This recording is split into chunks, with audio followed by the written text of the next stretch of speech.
Hello, everyone, and welcome back to the Jack and Emma podcast. We're so happy you're here with us today. Whether you're listening at home, on your way to work, taking a walk, or relaxing after a busy day, thank you for choosing to practice English with us. Today, we're going to talk about a topic that is important for everyone, no matter where you live or how old you are. Our lesson is don't compare yourself to others. In today's world, it's very easy to compare ourselves with other people. We see their success, their beautiful photos, or their exciting lives, and sometimes we begin to feel that we are not good enough. But today, we'll talk about why comparing yourself to others can make you unhappy, and how you can build more confidence while improving your English. Hi, everyone. I'm really happy we're discussing this topic because I think almost everyone has compared themselves to someone else at some point. Maybe you've compared your English level to another student. Maybe you've compared your job, your home, or even your appearance to someone else's. It's a very common experience. But today, we want to remind you that your journey is unique, and that's something to be proud of. That's so true, Jack. Sometimes people believe everyone else is moving forward faster than they are. They see someone speaking English fluently and think, why can't I speak like that? But what they don't see are the months or years of practice behind that person's success. Every fluent speaker was once a beginner. Exactly. Imagine watching someone finish a marathon. You might think, they're amazing. But you didn't see the early mornings, the difficult training sessions, or the days when they wanted to quit. Success usually happens slowly, one small step at a time.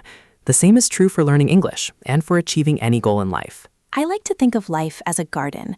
Every flower grows at its own speed. Some bloom early, while others bloom later. But each flower is beautiful in its own way. People are like that too.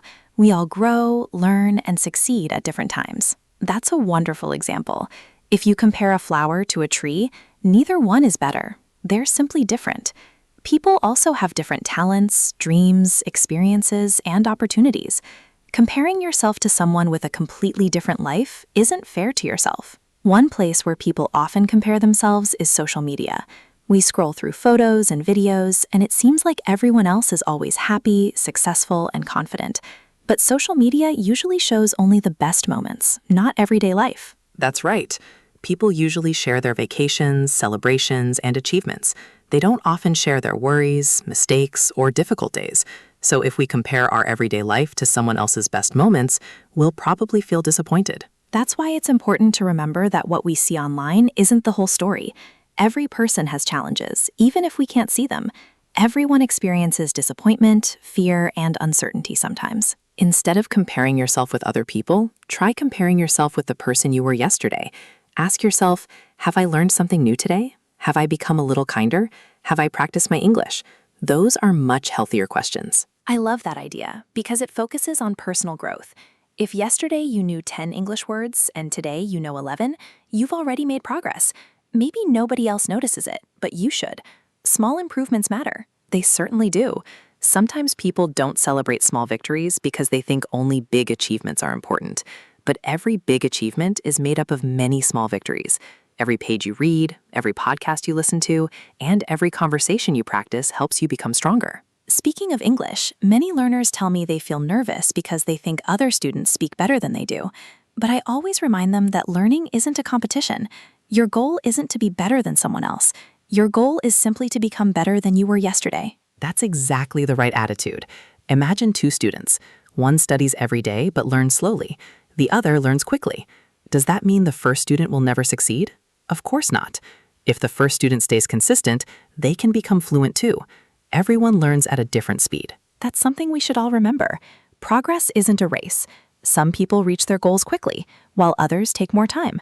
What matters is that we keep moving forward instead of giving up. Another reason comparison can be harmful is because it makes us forget our own strengths. When we're busy looking at what other people have, we stop appreciating our own abilities and achievements. That's true. Everyone has something special. Maybe you're a good listener. Maybe you're creative. Maybe you're patient, kind, hardworking, or curious. Those qualities are valuable, even if they don't always receive attention. I think gratitude helps a lot. When we appreciate what we already have, we spend less time wishing we had someone else's life. Every evening, you can ask yourself, what went well today? It could be something very simple, like finishing a lesson or helping a friend. Gratitude really changes our perspective. Instead of focusing on what we're missing, we begin noticing the good things already around us. That doesn't mean life is perfect. It simply means we're choosing to see both the challenges and the blessings. Another helpful habit is limiting the time you spend comparing yourself online. Instead of scrolling through social media for hours, you could spend some of that time reading a book, practicing English, exercising, or talking with family and friends. Those activities help you grow instead of making you feel discouraged. I agree. Real life is much richer than what we see on a screen. Spending time with people who encourage you and support your dreams is much more valuable than comparing yourself to strangers online. Let's imagine someone says, "I'm not as good as everyone else." How would you respond? I would say, you don't need to be like everyone else. You only need to become the best version of yourself. Every person's story is different, and that's what makes life interesting. That's a beautiful answer. We often forget that our differences are strengths, not weaknesses. The world would be very boring if everyone were exactly the same. Another thing that helps is setting personal goals instead of comparing achievements. For example, instead of saying, "I want to speak English better than my friend," you could say, "I want to have a 5-minute conversation in English by the end of this month." That's a goal you can control. Exactly. Goals based on personal improvement are much healthier because your success depends on your own effort, not someone else's progress. It's also important to celebrate your own journey. Maybe you've been studying English for 6 months. Maybe you finally started understanding English podcasts without subtitles. Those are wonderful achievements, and you should be proud of them. Absolutely. Confidence grows when we recognize our own progress instead of constantly comparing ourselves to others. Every step forward deserves to be celebrated. Before we finish today's first part, I'd like everyone listening to remember one simple sentence. My journey is different, and that's okay. You don't have to follow someone else's timeline. You don't have to become successful at the same age or learn English at the same speed. Your path belongs to you, and every small step you take is leading you towards your own future. That's a wonderful message, Emma. And I'd like to leave everyone with one more thought. The person you admire today also had a beginning. They also made mistakes, felt nervous, and experienced difficult days. The difference is that they didn't stop. So don't compare yourself. Keep learning, keep growing, and keep believing in yourself. In the next part of our conversation, we'll talk about building confidence, overcoming self-doubt, creating healthy habits, and using more natural English expressions to talk about self-improvement. We can't wait to continue this journey with you. See you in part 2.